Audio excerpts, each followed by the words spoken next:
Moi, c'est Awa.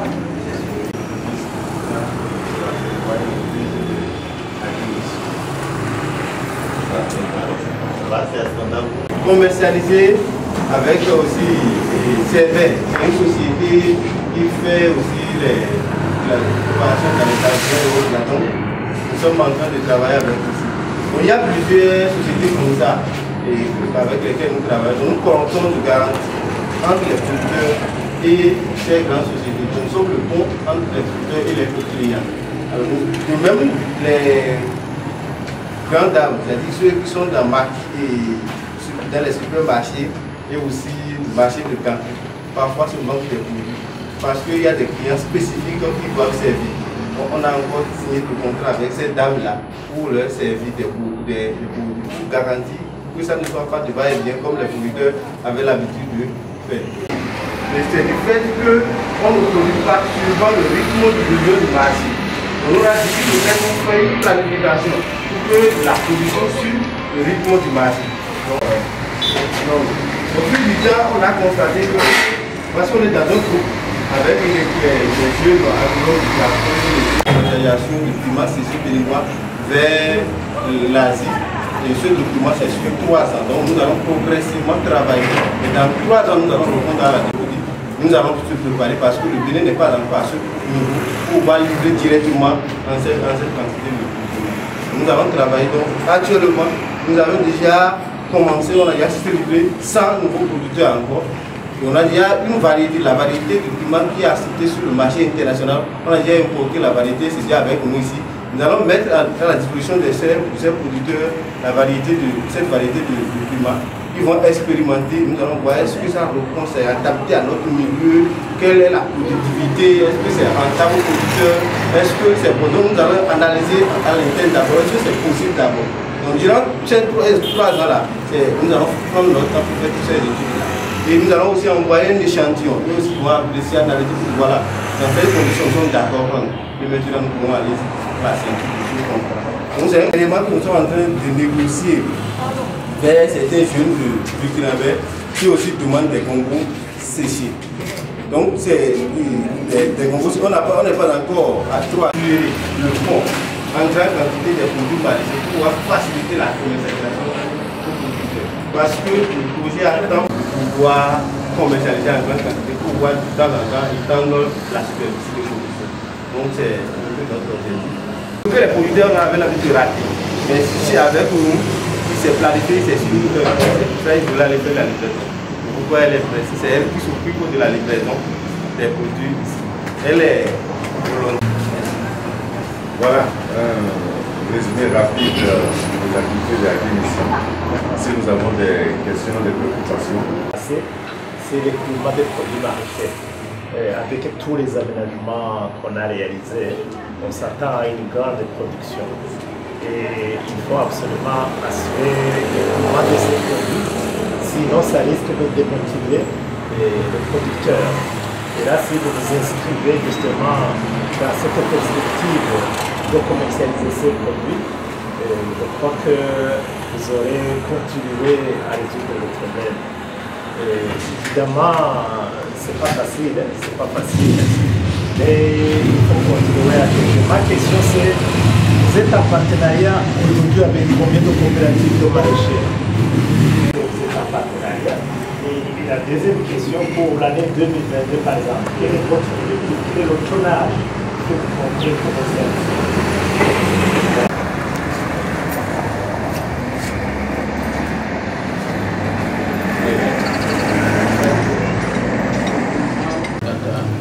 Après la création de structures agri-nutrition, quel type d'appui vous avez reçu du projet? Beaucoup de gens demandent ça, mais est-ce que vous pouvez leur demander à proposition d'aller dans cette structure ouverte? Actuellement, c'est stabilisé comme ça. C'est 1 600 000, c'est venu à 1 300 000, c'est venu à 1 800 000. Donc, c'est la moyenne autour de 1 500 000 jusqu'à présent. Mais l'objectif, c'est d'aller vers 3 millions. Normalement, en ce moment, on doit être déjà à 3 millions. Mais on a vu que c'est réel parce qu'il y avait un aspect qu'on n'avait pas tenu compte dans l'évaluation. L'aspect, c'est l'importation des produits maraîchers. Il y a une grande quantité de produits qui sont importés vers les pays environnants. Et ces produits qui sont importés sont des produits qui concurrencent très vite les produits locaux. Donc nous sommes en train de chercher, on n'avait pas évalué cela. On ne savait pas qu'il y a des produits qui sont importés qui concurrencent les produits du pays. Donc c'est après avoir constaté cela que nous sommes en train de chercher stratégie à faire différencier les consommateurs des produits importés et des produits locaux parce qu'il n'y avait pas de différence. Donc c'est sur ça que nous sommes en train de travailler, comment faire différencier aux consommateurs les produits locaux et les produits importés. Je donne l'exemple très simple de pommes de terre. Quand nous avions acheté des pommes de terre à Karibama, ils avaient amené ça ici. Les gens disent, quand on avait dit pommes de terre, c'est du Bénin, on avait amené de Karibama, les clients avaient refusé. Ils avaient refusé de dire que les pommes de terre qu'ils achètent, qu'on dit que c'est du Bénin là, que ça ne répond pas pour faire de frites. Mais on les a essayés, on a dû donner 1 kilo, donc de faire essai. Quand ils ont fait essai, ils ont constaté que ça répond. Donc difficilement ils ont pu identifier que c'est possible qu'on puisse utiliser les pommes de terre du Bénin pour faire frites.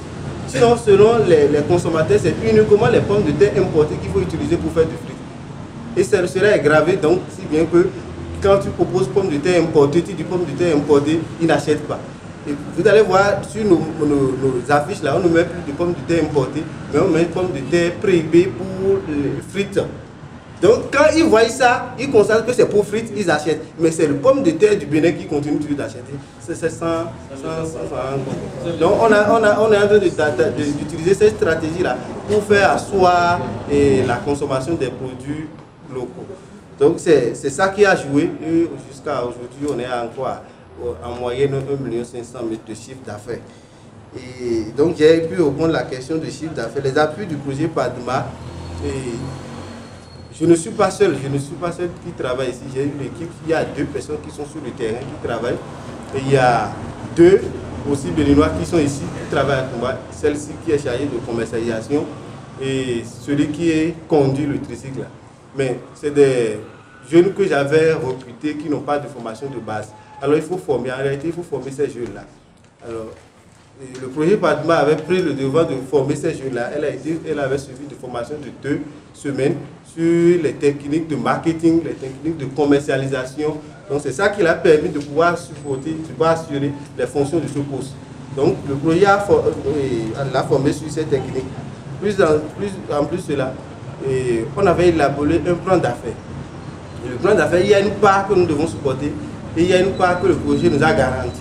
C'est ce qui concerne les tricycles pour la mobilisation des légumes et puis les bacs pour le transport des légumes. Le projet PADMA qui prend ça là en charge.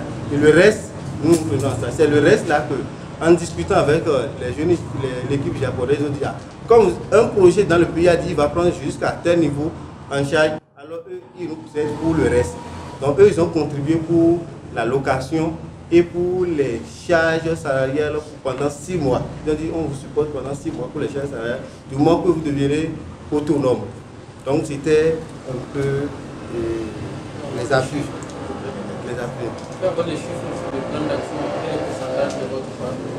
Oui, le chiffre de plan d'affaires c'était fait sur 22 millions. Notre plan d'affaires était fait sur 22 millions.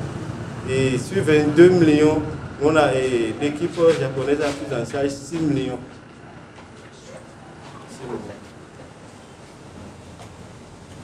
Donc le reste, c'est l'achat des tricycles. On a déjà acheté un tricycle parce que dans la prévision, il faut aller à 5 tricycles pour que ça soit facile. On a déjà acheté un tricycle, c'est ça qui permet de faire la livraison en grande quantité. Et les structures de Japon qui travaillent avec nous, ce n'est pas une structure particulière. Comme je l'ai dit, c'est juste les jeunes comme nous, avec qui on s'est mis en relation, qui se disent, s'il y a une initiative et qu'ils voient qu'il y a de détermination, eux ils sont prêts à accompagner. De façon que c'est un financement privé entre ces jeunes japonaises et Agrimission. Et c'est parce qu'il y a un japonais qui a démontré qu'il y a du talent, et il y a la capacité, il y a la détermination. Et actuellement, il est au Bénin, lui-même il est au siège réel de la société. Il lui-même, il a démontré, il s'est porté garant pour dire qu'il y a une capacité interne. Donc il est sûr que quand on va les accompagner, ce ne serait pas de l'argent jeté dans l'eau. Donc c'est ça que ces jeunes qui sont dans le forum, ils ont décidé de nous accompagner. Et c'est une collecte de fonds. C'est une collecte de fonds. Chacun dit, moi je vous accompagne à telle hauteur, je vous accompagne à telle hauteur. Et ça fait les 6 millions, on a mobilisé. C'est comme ça qu'on a mobilisé les fonds. Parce qu'ils ont constaté que c'est réel ce que nous sommes en train de dire. Et ça peut régler un problème. Donc c'est juste ça. C'est dans les 5 millions que dernièrement, JICA a constaté que ce que ces jeunes japonais font, il faut contribuer. JICA a contribué à 1 million dernièrement. Juste à peine, donc, il y a cela 2 semaines. JICA a constaté qu'il faut nous accompagner parce qu'on a démontré qu'on n'est pas encore autonome pour pouvoir supporter. JICA a dit vous êtes venus jusqu'à ce niveau et le problème est réel jusqu'à ce niveau, il faut nous accompagner. JICA a mis en place, a mis à notre disposition 1 million pour supporter les. Il faut l'expliquer, JICA. JICA, c'est la coopération entre Japon et le Bénin. C'est la coopération entre le Japon et le Bénin.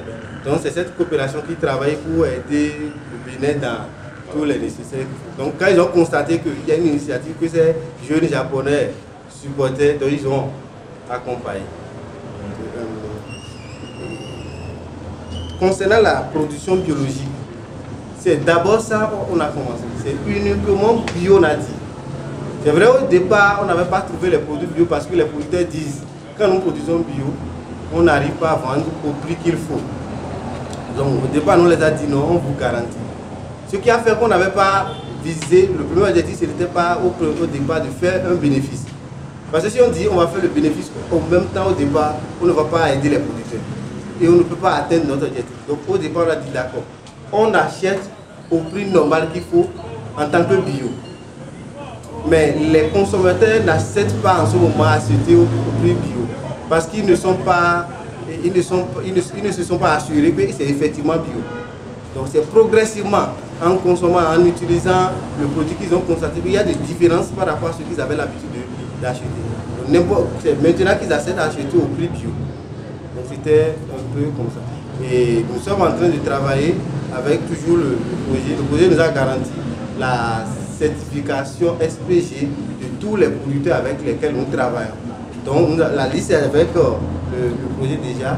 Ils ont pris en charge la certification, conduit ces producteurs vers la certification SPG. Parce que chaque fois les consommateurs nous demandent, les grands restaurants, les grands structures là nous demandent quelle est la garantie pour montrer que votre produit est effectivement testé bio.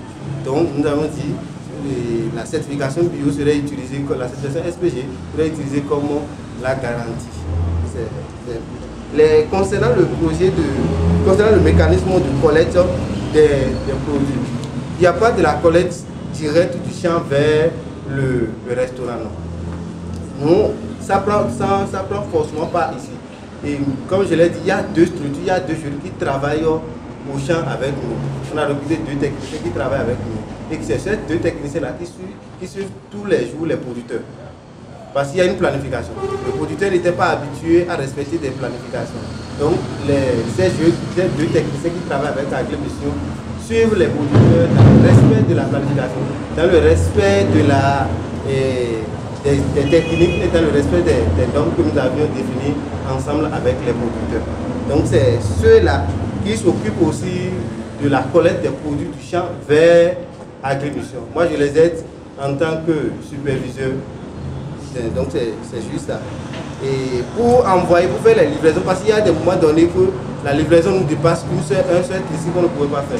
On a signé 2 contrats. On a signé un contrat avec Gozem, on a signé un contrat avec Asana, qui sont des sociétés de livraison des colis au Bénin. Ces sociétés s'occupent de la livraison et ils ont déjà développé des plateformes de livraison. Alors, si vous allez sur la plateforme de Gozem, maintenant vous voyez Agrimission. Donc vous pouvez commander par la plateforme Gozem et automatiquement on serait alerté. Quand vous commandez, c'est la société, c'est les livreurs de Gozem qui viendront livrer. Donc ça permet à Gozem de trouver de livraison. Asana aussi a une plateforme appelée Wari. C'est aussi une plateforme de livraison. Et sur la plateforme, là, il y a aussi la commercialisation. Donc vous pouvez aussi commander par la plateforme Wari. Quand vous commandez maintenant, dans ce cas, c'est Asana qui fait la livraison. Ça permet à la société Asana de trouver aussi de la livraison. Donc voilà, on a signé ces 2 contrats et c'est ceux-là qui font la livraison. Il y a aussi des commandes directes par WhatsApp. Quand ça nous dépasse là, on contacte soit Gouzem, on contacte Asada. Pour Calavi, toutes les livraisons qui concernent généralement Calavi, c'est Asada qui fait parce que Asada est basé à Calavi. Les livraisons qui concernent Cotonou, on contacte Gouzem pour faire ces livraisons. Donc voilà le dispositif. Mais quand ça dépasse une quantité passée avec Gouzem et Asada, il y a une quantité qui est définie. Quand ça dépasse cette quantité, on utilise notre triciclo. Surtout les restaurants et autres là, on utilise notre triciclo. Donc c'est comme ça le dispositif commercial est fait. Concernant le projet de Pima, quand on avait commencé ce projet, le document stratégique qui a été élaboré, la DPV est prise en compte parce qu'il y a la question des normes phytosanitaires du pays. Nous n'allons pas utiliser simplement des produits qui ne répondent pas aux normes nationales. Donc nous sommes en train d'impliquer avec toujours l'aide du projet PADMA, la DPV. Donc la DPV est déjà contactée par rapport à ça. Et la semence que nous utilisons, c'est une semence plus ou moins locale, utilisée plus en Côte d'Ivoire. C'est utilisé aussi à Lomé, utilisé au Burkina Faso. Donc il y a déjà les pays environnants qui ont déjà dans leur catalogue. Donc c'est vrai que ce n'est pas encore dans le catalogue béninois, mais c'est déjà dans le catalogue des pays environnants. Donc nous avons constaté, nous sommes dit, si on teste et que c'est bon et qu'on pouvait utiliser, alors la DPV et INRA pourraient conduire le processus d'intégration dans le ballon. Parce que ce sont des variétés, ce ne sont pas des hybrides, ce sont des variétés de sources pures qu'on peut multiplier. Donc c'est le dispositif qui est en place.